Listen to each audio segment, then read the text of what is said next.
because Ole Gunnar Solskjaer isn't an elite manager. And I heard, obviously, the two chaps there saying about, well, who else do you get?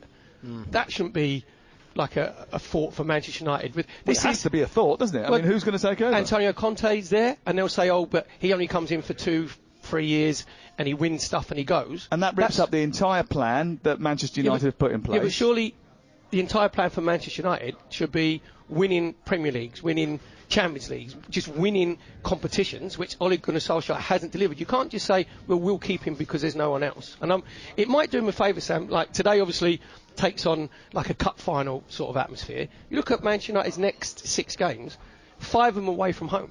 And Manchester United have been better. They lost, obviously, the last week, but they've been better away from home than at home. So that might do them a favour. But I think that if Liverpool are at their peak, right, and they score early, it'll be interesting to see if the Man United fans, because they booed, a few of them were booing at half-time against Atalanta. They were. And that negativity can spread onto the pitch. So if Liverpool score first and score early, it could be pretty toxic in Old Trafford. That's the big worry.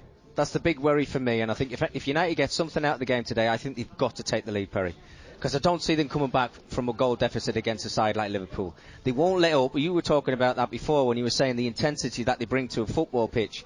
When I was there in midweek, I said when I was talking through the game, it was like when you go to a park with your mates and anybody just plays anywhere. There was a divide from the back line to the forward players. It was like, right, you try and keep a clean sheet, which they obviously haven't done for a long time, 12 games, and the rest of you go and do what you're supposed to do, which is go and score goals.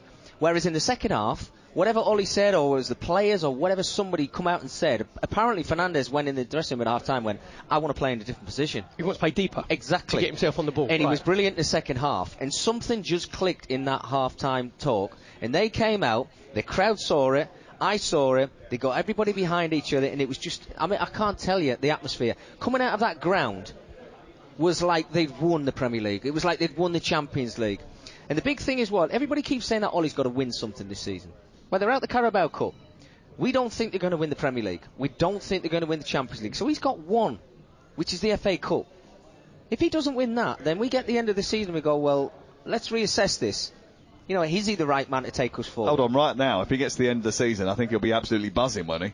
Absolutely. Well, I think he's got to be, but like, as you said before, Sam, you were talking about it. We all keep thinking, oh, well, he's got 45 minutes to save his job. He's got 2 games to save his job. Yeah. I don't think that's the case inside Manchester United. I don't think it is either.